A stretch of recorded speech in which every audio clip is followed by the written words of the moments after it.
Bueno, nos toca hoy ver estas estructuras. Siempre traigo a colación esta diapositiva inicial, ¿no es cierto?, que vimos al comienzo de las clases de sistema motor. Hola.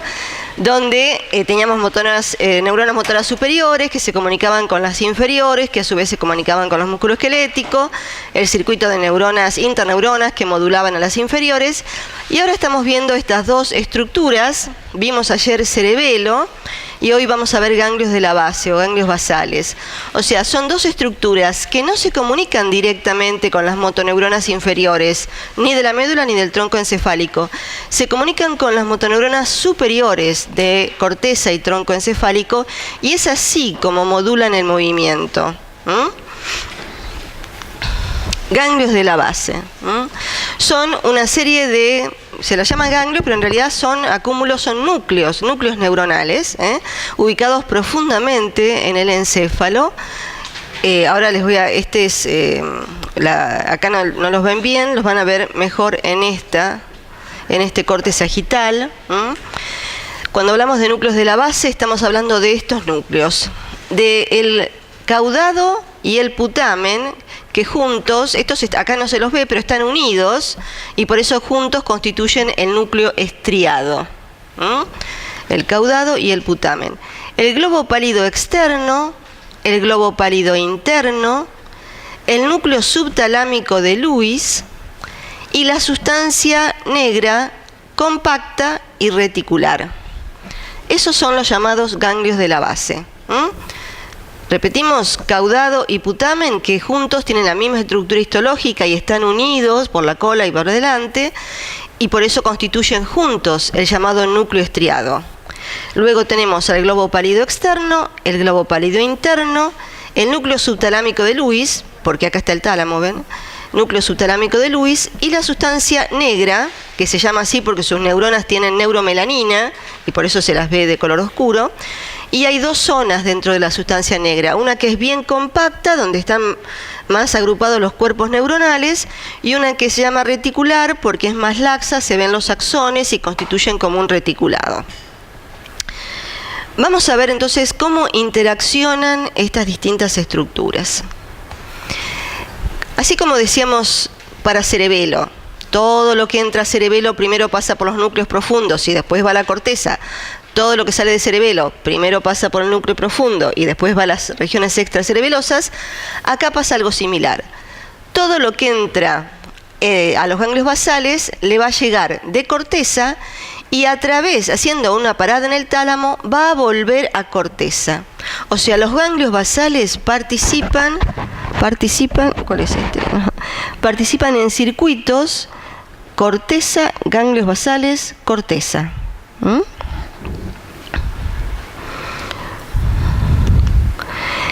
Toda la información que entre al circuito de los ganglios basales va a entrar por el estriado.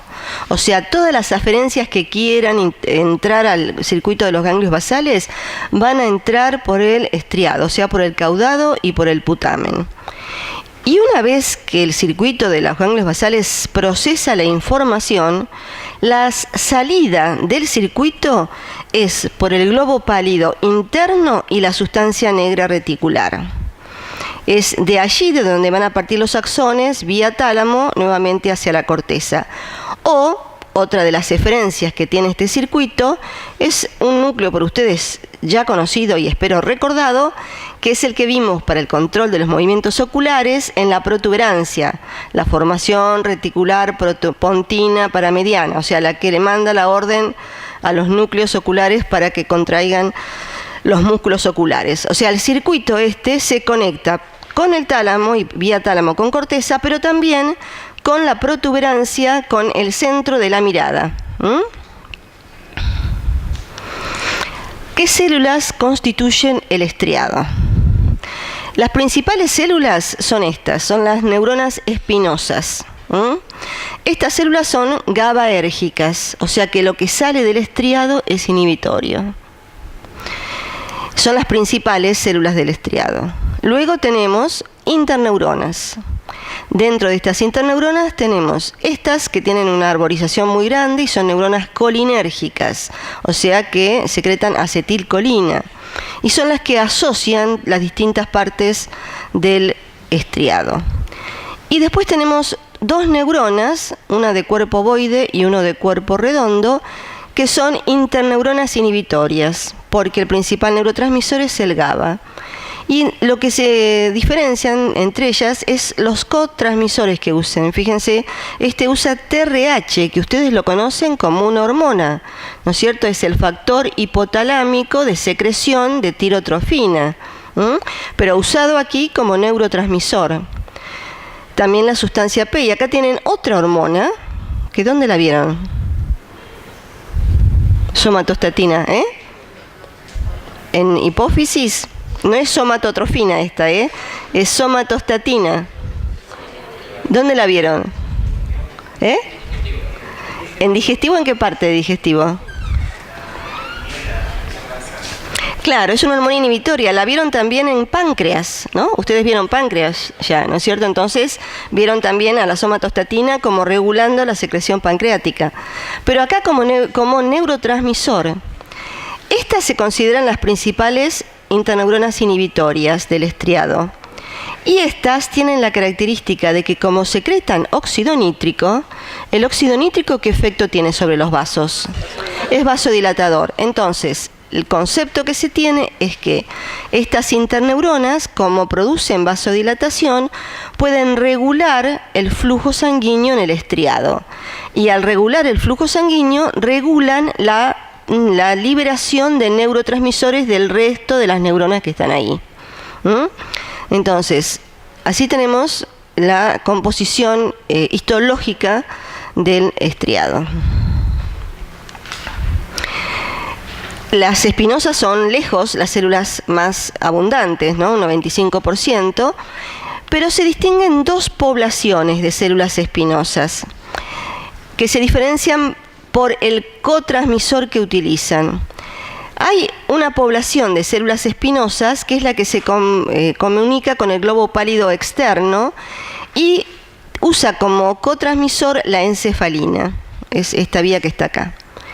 Y hay otra población de neuronas espinosas que es la que se comunica con el globo pálido interno y la sustancia negra reticular, que usa como neurotransmisor, cotransmisor, la dinorfina o la sustancia P.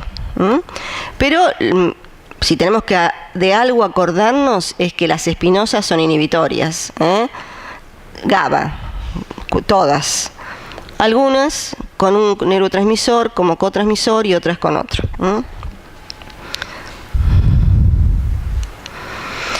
Otra cosa que se vio interesante dentro del estriado es que hay zonas diferentes, ¿no? Y se distinguió entre unas zonas más compactas que se llamaban estriosomas o parches y otra zona más laxa que se llama matriz. Lo que llamaba la atención es que histológicamente eran iguales. Lo único que se veía diferente es que la matriz tenía una gran concentración de acetilcolinesterasa, por lo cual debido al hecho de que las interneuronas colinérgicas se arborizan mucho en la zona de la matriz. Y la otra diferencia entre las dos zonas es de dónde reciben aferencias. Los estriosomas o parches reciben aferencias de la corteza límbica. En cambio, la matriz recibe aferencias de las otras cortezas, la asociativa y la somatosensorial. O sea, histológicamente podemos distinguir dos tipos de estructuras dentro del estriado, los estriosomas y la matriz. ¿En qué se diferencian? Es en las aferencias que reciben. Los estriosomas entonces reciben de las cortezas límbicas y los de la matriz, las células espinosas de la matriz, reciben de las cortezas asociativas y somatomotoras, sensitivo-motoras. El estriado dijimos que es la zona de entrada al circuito de los ganglios basales. ¿De dónde le van a llegar aferencias al estriado? Y le van a llegar de la corteza, que por supuesto son excitatorias, o sea, glutamatérgicas. Le van a llegar del tálamo, que también son excitatorias. Y le van a llegar de la sustancia negra compacta, esta que está acá. Este núcleo, que se llama sustancia negra compacta, libera dopamina. Y la dopamina sí, sube por esta vía, que es nigroestriada, y puede estimular o inhibir a las células del estriado. Ahora vamos a ver. En principio, ¿de dónde recibe aferencias el estriado? De la corteza, del tálamo, y de abajo le viene de la sustancia negra compacta.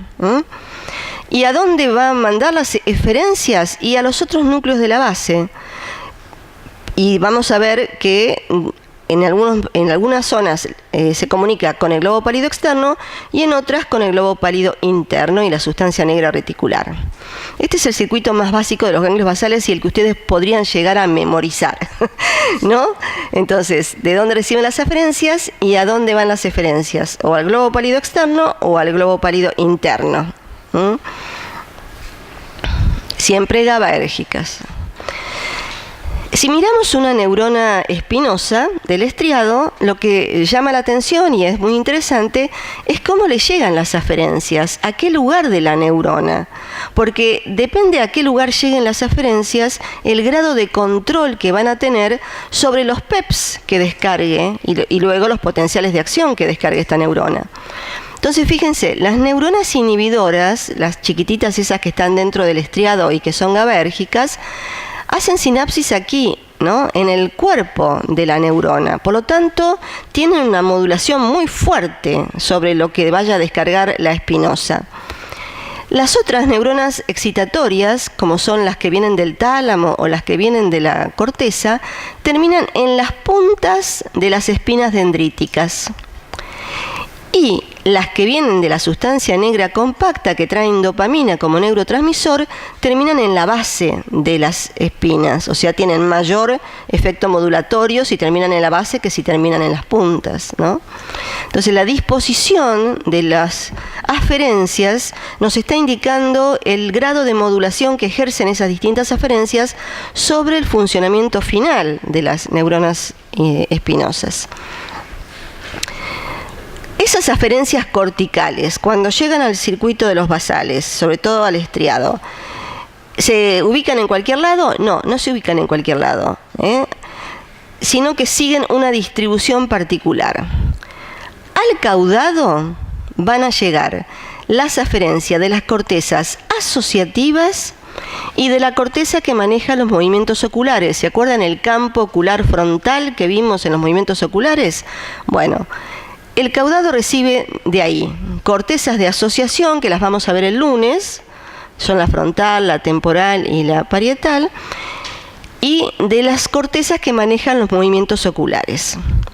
El putamen, por el contrario, recibe fundamentalmente de las cortezas motoras, o sea, la motora primaria, la suplementaria, la premotora, de las sensitivas, tanto primarias como secundarias, de la visual secundaria y de la auditiva secundaria. O sea, recibe de todos lados. De donde no recibe es de la visual primaria y de la auditiva primaria. Pero después recibe de las sensitivas, de las motoras y de la visual y auditiva secundarias. O sea, que tienen información más procesada. En tanto que la parte más ventral del núcleo estriado, donde está el núcleo accumbens, recibe fundamentalmente de la corteza límbica. Y lo vamos a volver a ver cuando veamos sistema límbico, esta zona, ¿no? Porque está relacionada con el sistema límbico. Así que, resumo. Núcleo caudado recibe las aferencias de cortezas asociativas y cortezas que están involucradas en los movimientos oculares. Putamen recibe de las cortezas sensoriales, motoras y la auditiva y la visual secundarias. Y el estriado ventral le llegan las aferencias de las cortezas límbicas. En base a esas aferencias se describen distintos circuitos o sectores dentro de los ganglios basales. Este sería un sector que está acá, ¿no? Asociativo, ¿no? El sector asociativo es el que corresponde al caudado, porque recibe toda la corteza asociativa. Un sector sensitivo motor, que es el que corresponde fundamentalmente al putamen, y un sector límbico, que corresponde al estriado ventral.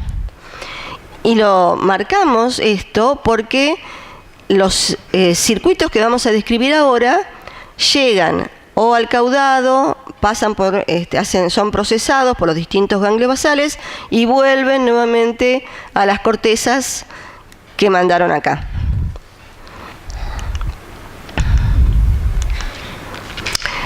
Entonces, el concepto que me gustaría que tuvieran es: los ganglios basales participan en circuitos que comienzan en corteza, la información es procesada por los ganglios basales y la respuesta vuelve a corteza.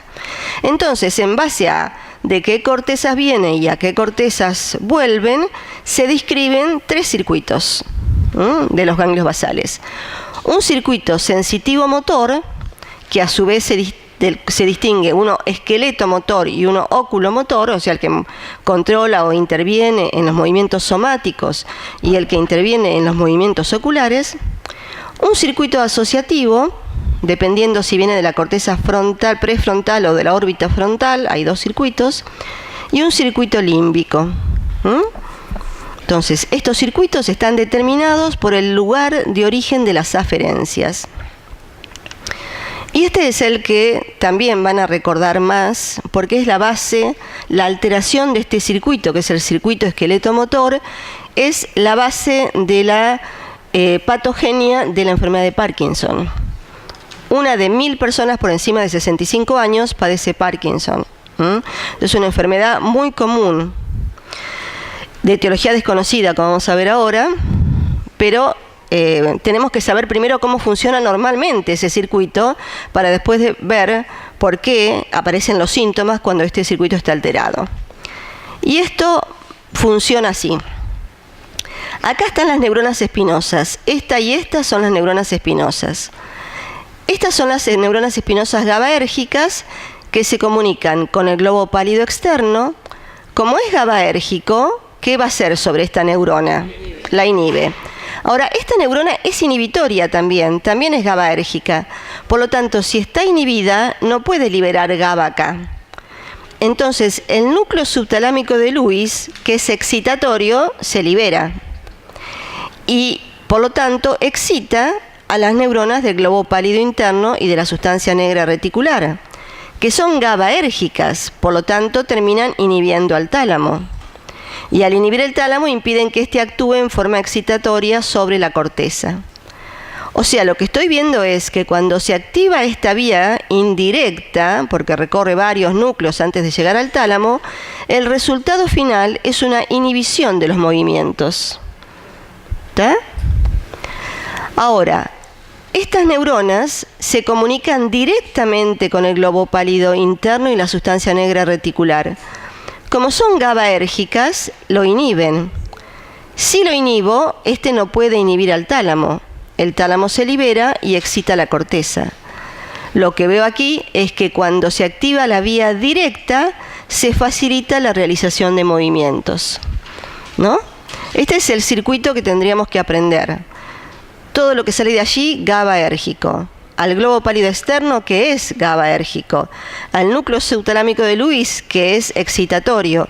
Al globo pálido interno y a la sustancia reticular, que son GABAérgicas, tálamo, corteza. Eso no es difícil de aprender. Eso se puede tener el concepto del circuito motor. Entonces, repetimos, hay una vía indirecta que inhibe la realización de movimientos y una vía directa que los facilita. Este es el resumen. Entonces, hay 2 vías que conectan la corteza con los ganglios basales y de esa forma influyen en la realización de los movimientos. La corteza motora, ¿cómo actuarían los ganglios basales? Cuando yo quiero realizar un movimiento, la corteza motora activa la vía directa para facilitar la realización de ese movimiento. Y luego activa la vía indirecta, primero la vía directa para facilitar el movimiento y después la vía indirecta para frenar cualquier movimiento no deseado. Y les doy un ejemplo, porque después lo vamos a ampliar un poquito. Si yo quiero levantar esto, ¿no? Hay una secuencia determinada de contracciones musculares, lo que se llama un programa motor, ¿no? Para realizar este tipo de movimiento. Mientras yo realizo este movimiento, que se active un programa motor que me sirve para cubrir la cara si me tiran un pelotazo, no está bien. Entonces, lo que hacen los ganglios basales es seleccionan el programa motor adecuado para el contexto e inhiben cualquier programa motor indeseado.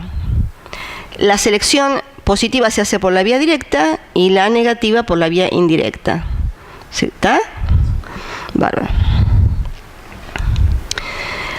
Ese circuito de los ganglios basales, el esqueleto motor, está regulado por las aferencias que le llegan desde la sustancia negra compacta hacia el estriado. Pero es diferente el efecto que la dopamina ejerce sobre las neuronas espinosas de la vía directa que sobre las neuronas espinosas de la vía indirecta. En el caso de la vía directa, a través de receptores D1, la dopamina excita la vía directa. Y en el caso de las neuronas espinosas que dan lugar a la vía indirecta, la dopamina las inhibe interaccionando con el receptor D2. ¿Está? Entonces, la dopamina, que es liberada por las células que están aquí en la sustancia negra compacta, ejerce un mecanismo de regulación sobre las neuronas espinosas que depende de si son neuronas comprometidas en la vía directa o en la vía indirecta.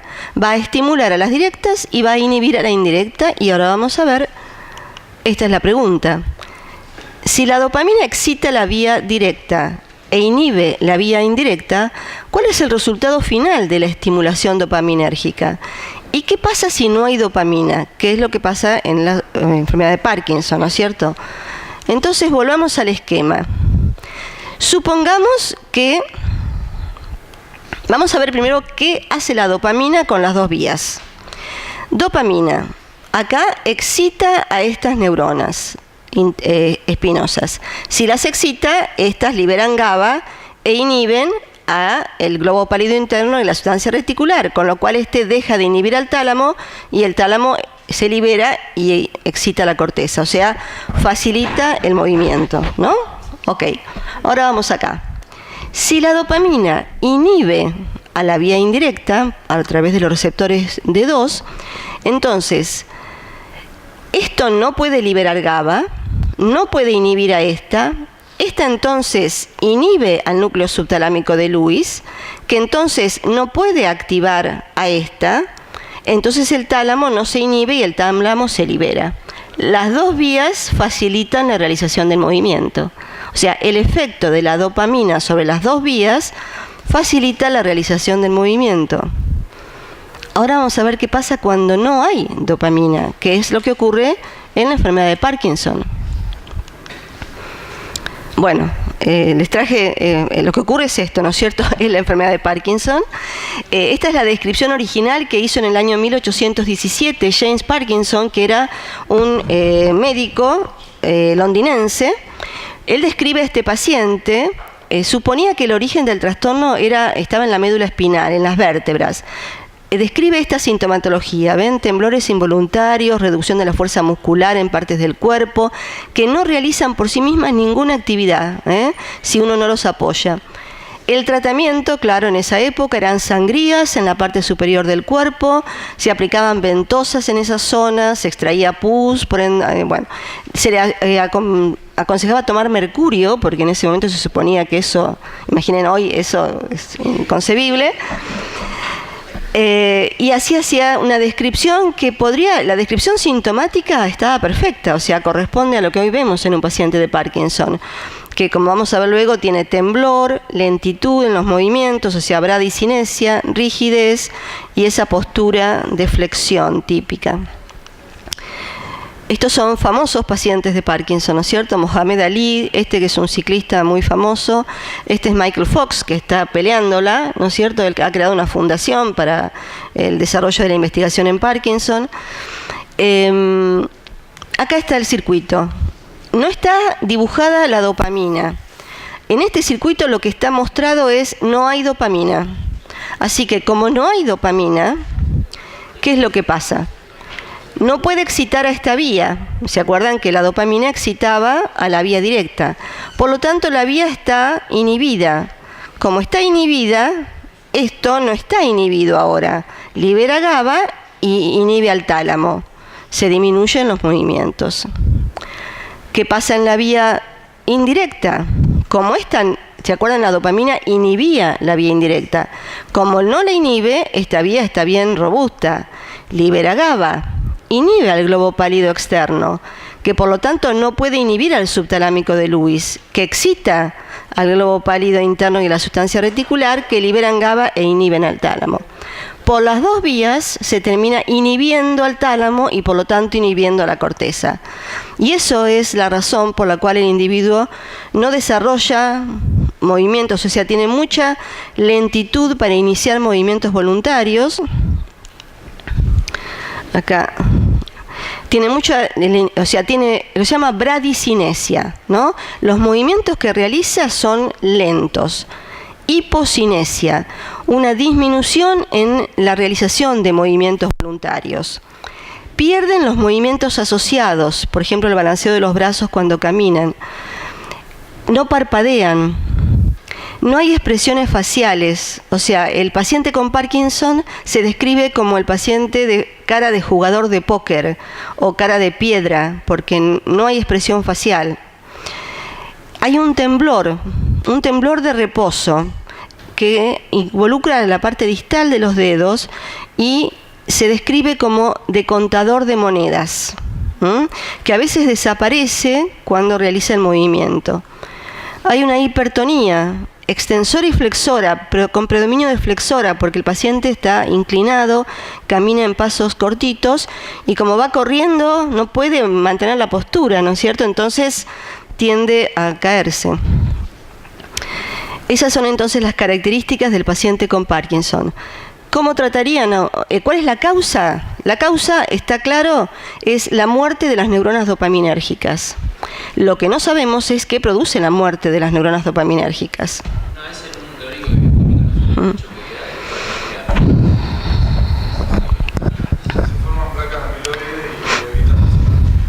Acá, en Parkinson, seguro. Por eso, Alzheimer es una cosa, por eso me llama la atención. En realidad, acá no sabemos bien cuál es la causa de la degeneración. En el año 80, por la década del 80, aparecieron muchos jóvenes en California con Parkinson. Y se debía a que había un contaminante en la heroína que se estaban inyectando.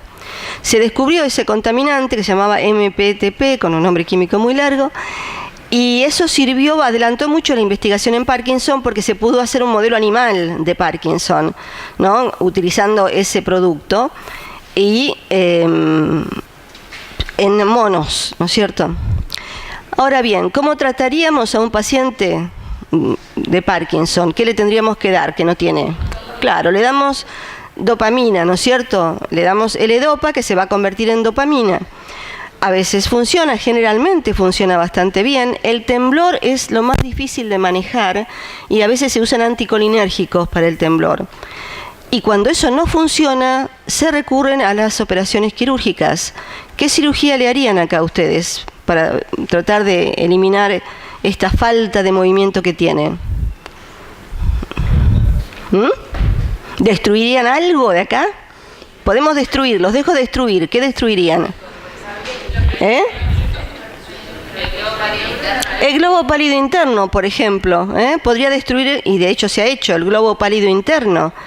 Otras operaciones consistieron en destruir el núcleo subtalámico de Lewis para que dejara de excitar al globo pálido interno. El problema que apareció con esta operación es que algunos pacientes presentaban lo que se llama hemivalismo, como vamos a ver ahora, o sea, movimientos descontrolados porque había una liberación excesiva del tálamo al destruir el núcleo subtalámico de Lewis. Y lo más nuevo en tratamiento de Parkinson es inyectar células madres, que en un ambiente que les permita desarrollarse hacia células dopaminérgicas. Sí. Sí, ahora no este que estamos viendo, pero el que vamos a ver ahora. Entonces, estamos viendo alteraciones del circuito esqueleto-motor. Esta alteración es una alteración hipocinética, ¿no es cierto? Hay una disminución de los movimientos, pero se puede dar lo que ella menciona, que es los síndromes hipercinéticos, con exceso de producción de movimientos.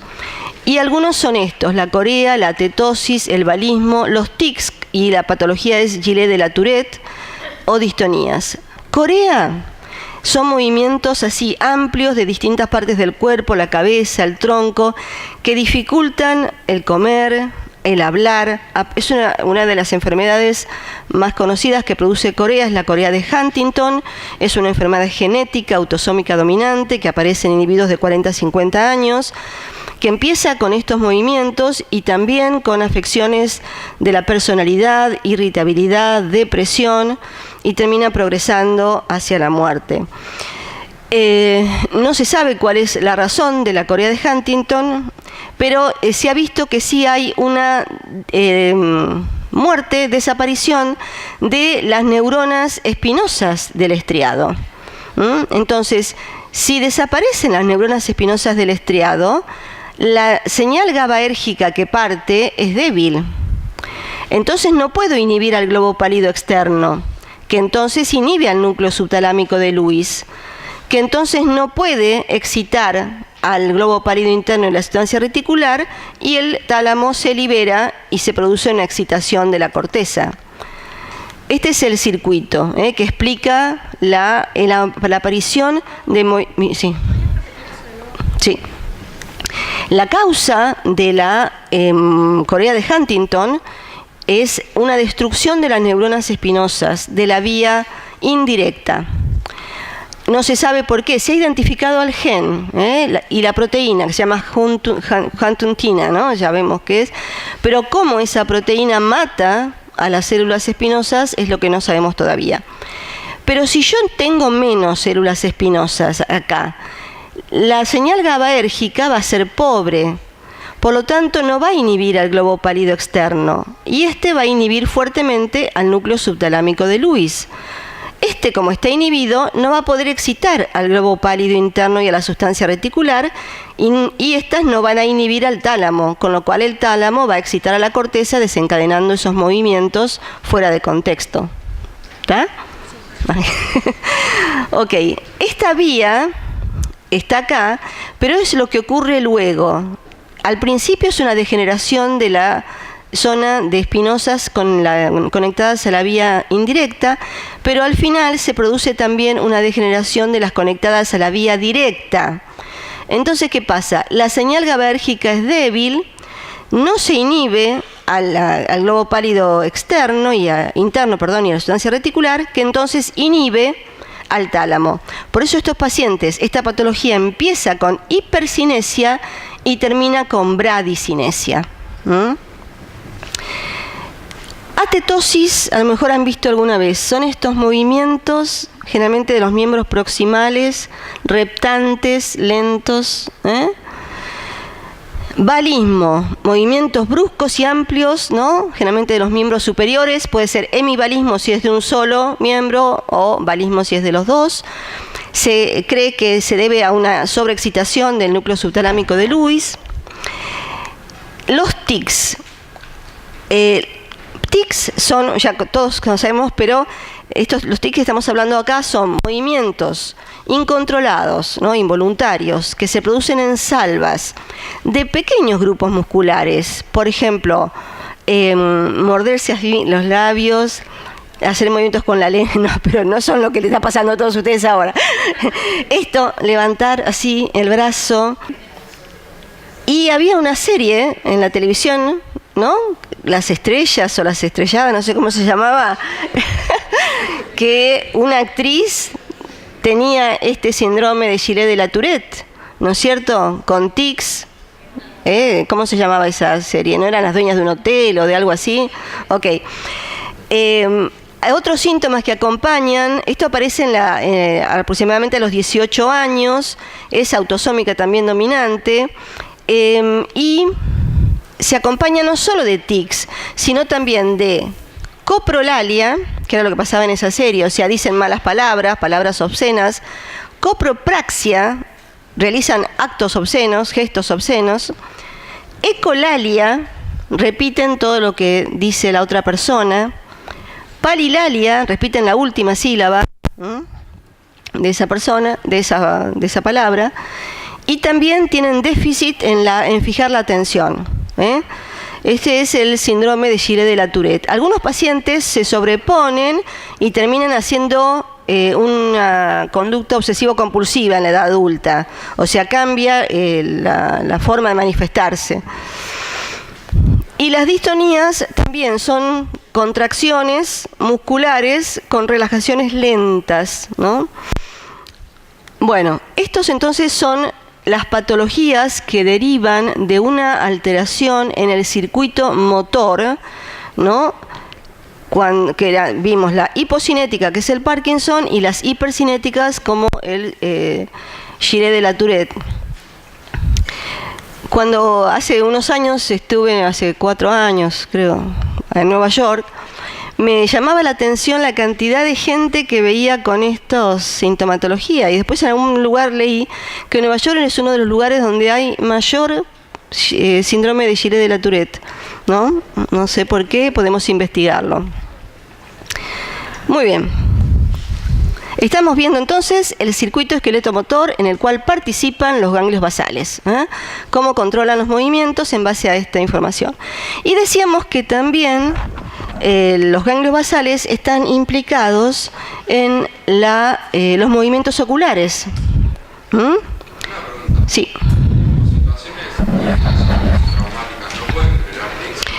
Sí, absolutamente, porque las causas de los tics, o sea, si vos buscás, de hecho yo lo he hecho ahora también para esta clase, como lo hago todos los años, etiología de los tics, ¿no? ¿Cuál es la causa de los tics? Y hay causas muy variadas y mucho no se conoce tampoco. O sea, una cosa es un Giret de la Tourette y otro es a una persona que le empieza a parpadear el párpado cuando está muy nervioso, ¿no es cierto? Y eso es otra cosa. Pero sí, inclusive en estos mismos pacientes que tienen tic, cuando se ponen nerviosos se descarga la contracción muscular en forma incontrolada.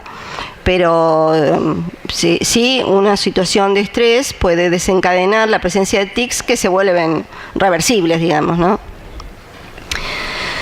Bueno, los retrotraigo a la clase de movimientos oculares. A ver sus memorias, cómo funciona su hipocampo, porque todavía debería estar en el hipocampo, memoria reciente, ya que lo hemos hablado hace poco. ¿Se acuerdan que los movimientos oculares estaban comandados por esta que era el centro de la mirada, que estaba en la protuberancia?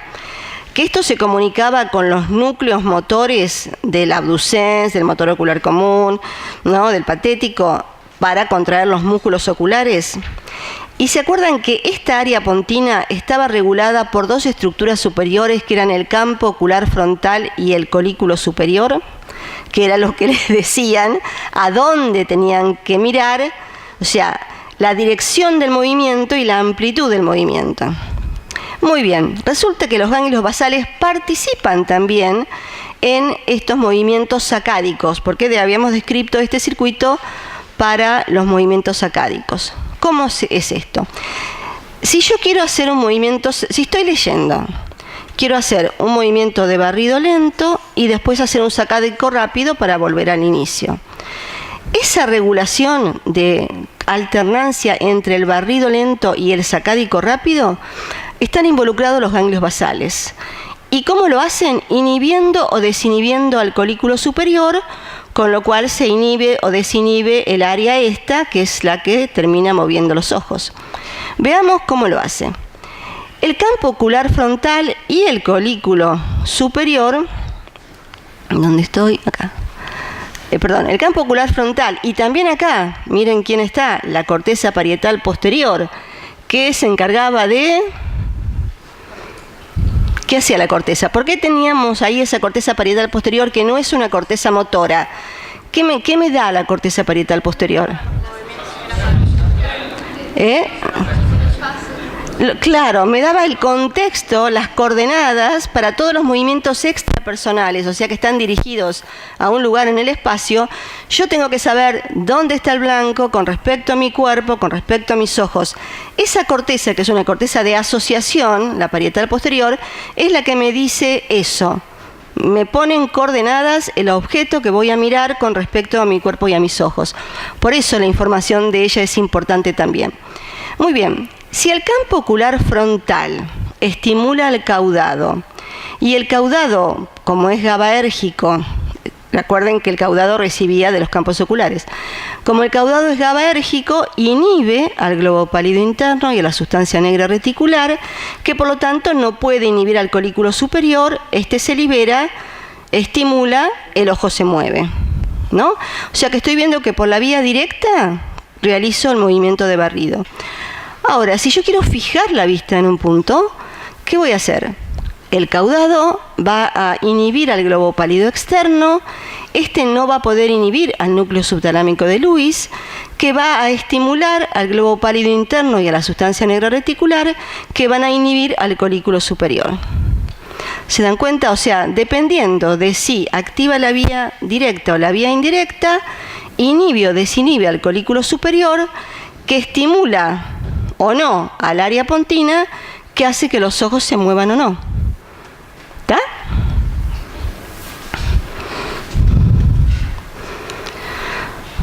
Otros circuitos. Vimos el esqueleto motor, vimos el óculo motor y ahora vamos a ver estos otros circuitos. Yo no pretendo que ustedes se acuerden de qué cortezas vienen, pero sí que sepan que hay circuitos que involucran cortezas asociativas, que la información es procesada por el circuito de los ganglios basales y vuelve a otras cortezas que también participan, pero estos circuitos no están involucrados en movimientos, o sea, voy a inhibir un movimiento como el del ojo o voy a inhibir un programa motor, no. Estos circuitos están involucrados en las conductas. Cuando hay alteración de estos circuitos, lo que se ven son manifestaciones conductales diferentes. El paciente tiene alteraciones de conducta. Entonces vemos cortezas asociativas. El circuito asociativo recibe entonces el caudado de cortezas asociativas, que son las que vamos a ver el lunes, y a través de la vía indirecta va a volver, después de procesar, a producir en cortezas nuevamente asociativas, estimulación o inhibición. Cuando hay una lesión de este circuito, los trastornos son de conducta y cognitivos. Nuevamente la palabra cognitivos es la adquisición del conocimiento, ¿no? Es los procesos de atención, de memoria, de razonamiento. Esos son procesos cognitivos y eso es lo que está alterado en el circuito asociativo del ganglio basal. Por ejemplo, en este circuito que nacen estas cortezas asociativas, que son la frontal y la parietal, el paciente no le importa nada, o sea, no hay ningún estímulo que le presente interés, no responde con monosílabos, está como aislado del mundo.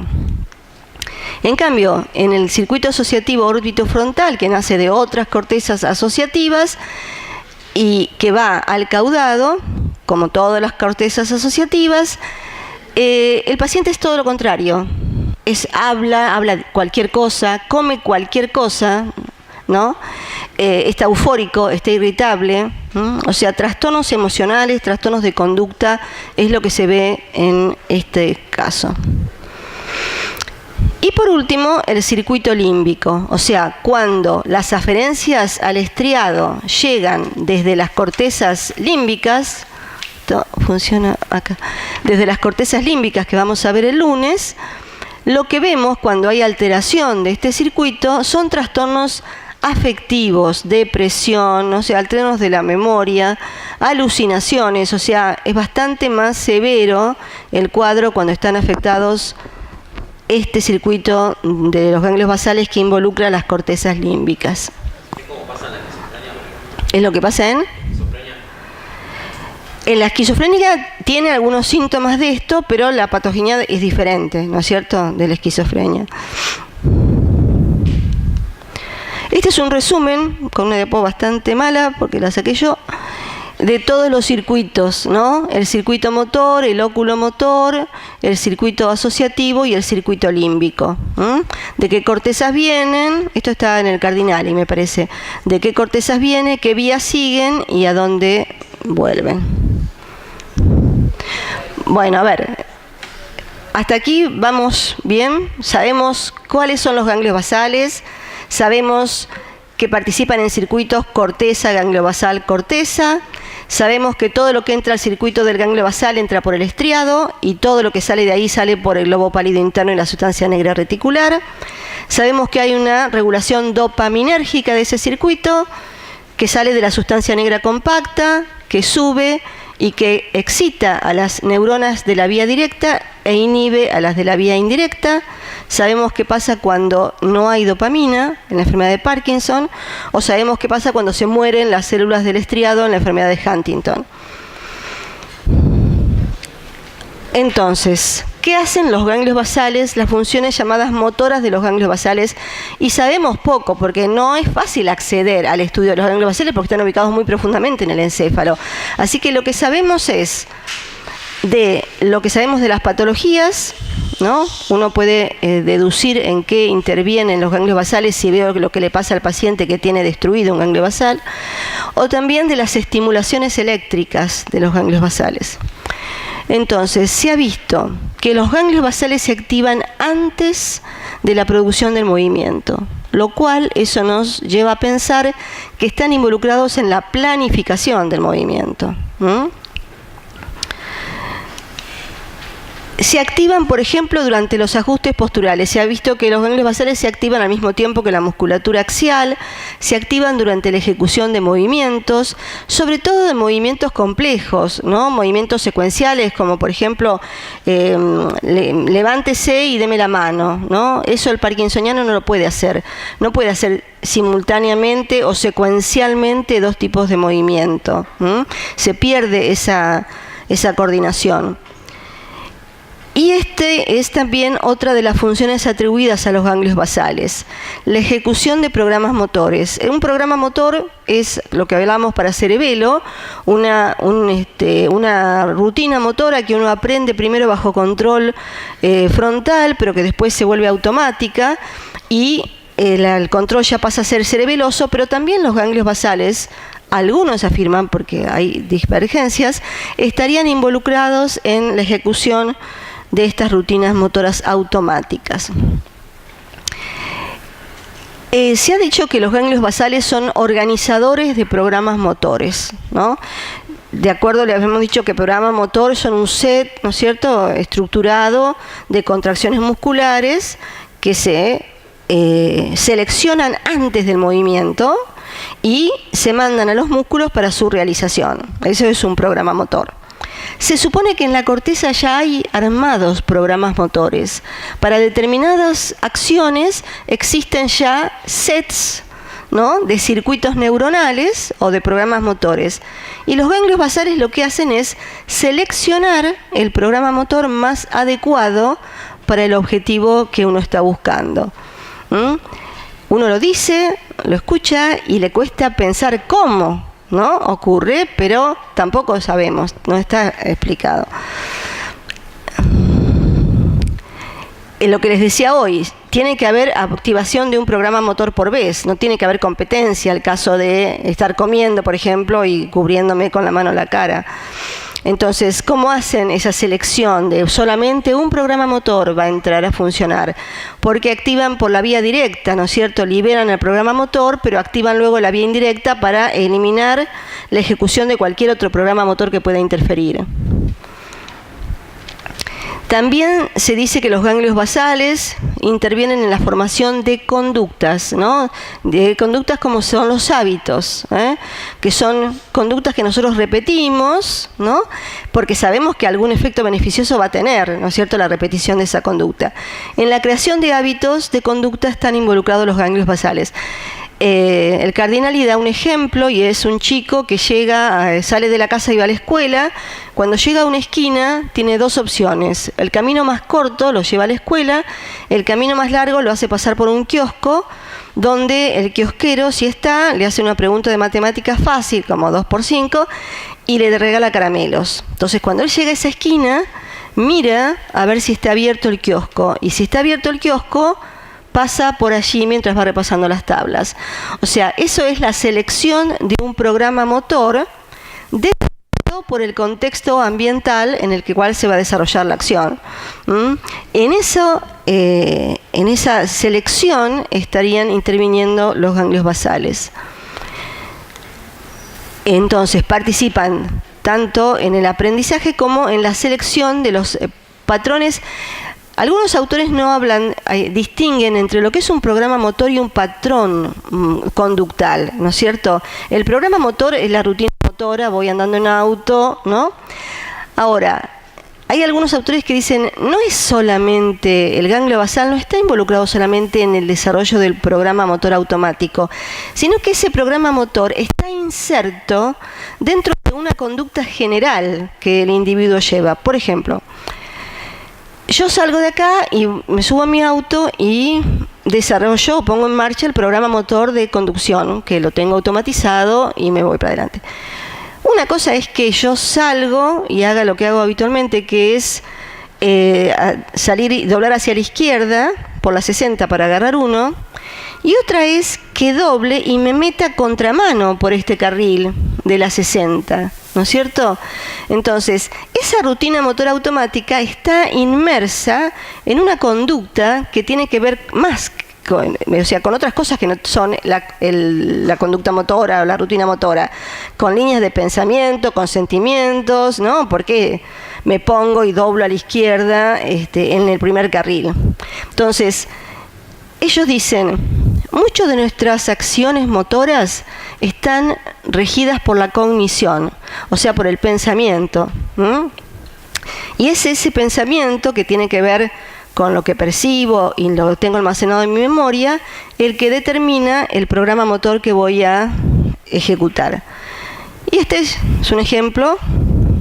Este león puede llegar, o sea, la vista de un león puede desencadenar distintas conductas, patrones conductales que van a depender no solo de la vista del león, o sea, de la percepción sensorial, o sea, estoy viendo león, sino de lo que yo sé que es un león, ¿no? O sea, yo he visto películas, lo he visto en el zoológico, he escuchado, he leído de ataques de leones a personas, o sea, yo tengo un concepto de león que me va a hacer seleccionar este programa motor, que es darme vuelta, salir corriendo y tratar de subirme a algún lugar. No es el mismo programa motor que va a desarrollar Tarzán, ni tampoco este señor que se encarga justamente de tener leones y de criar leones, ¿no? Entonces, el programa motor que uno selecciona o que se selecciona a partir de un estímulo tiene que ver con varias cosas, ¿no? Entre ellas también con procesos cognitivos, lo que yo sé, lo que tengo almacenado en mi memoria. En esa selección de patrones de conducta, se llaman ya no programas motores, sino patrones de conducta que involucran programas motores, estarían involucrados los ganglios de la base. Inclusive, si cambia el contexto, el ganglio basal podría ayudarme a elegir otro programa motor. Muy bien, y para finalizar, ¿cuál sería la secuencia de activación cuando yo voy a desarrollar un movimiento voluntario? En principio, se activaría primero las cortezas premotora y las suplementarias, ¿se acuerdan? Que se activaban antes del movimiento. Luego se activarían el cerebelo y los ganglios basales, que ayudan a la planificación del movimiento. Y por último, se activaría la corteza motora primaria, que es la que le manda la orden a los músculos para la contracción y la realización del movimiento. Entonces, esta sería la secuencia de activación, que en algunos la declaran así abiertamente, hay otros dicen, bueno, la verdad que todavía no se vio si esto se activa antes que la motora suplementaria, pero bueno, algunos autores lo dan ya por sentado. Estas que hemos visto hasta ahora son las funciones motoras de los ganglios basales. Pero como pasaba con el cerebelo, se ha visto que los ganglios basales tienen funciones de otro tipo, neurovegetativas, por ejemplo. ¿Cómo lo sabemos? porque el paciente de Parkinson tiene trastornos neurovegetativos, sequedad de la boca, constipación, no parpadean, por ejemplo, tienen bradicardia, hipotensión ortostática, o sea, se levantan y la presión baja porque no está funcionando, ¿qué? Los varoreceptores, el reflejo varoreceptor, ¿se acuerdan? Uno se levanta, la columna de sangre va hacia los pies, o sea que baja la presión arterial, pero hay un reflejo varoreceptor que inmediatamente se integra en el tronco encefálico y aumenta la descarga simpática, con lo cual la presión sube y no nos estamos desmayando cada vez que nos paramos, ¿no? Muy bien. Entonces, sé que los ganglios de la base participan, y lo sé por esto, ¿no? Sin haber identificado todavía bien las vías que comunican ganglios de la base con sistema neurovegetativo. Y también sé que participa en la analgesia, porque es una de las zonas con más riqueza en receptores opioides, el núcleo del estriado. Y también se vio que llegan aferencias nociceptivas ahí. Y se vio que si uno estimula eléctricamente el estriado, el dolor disminuye. Entonces, evidentemente, estos ganglios están involucrados también en la vía de analgesia. Y por último, en funciones cognitivas, porque ya hemos visto que pacientes que tienen lesiones en los circuitos asociativos tienen alteraciones en la memoria, en la atención, en la emotividad, ¿no es cierto?, en la expresión de los sentimientos, que es otra función cognitiva. C'est fini. Bueno.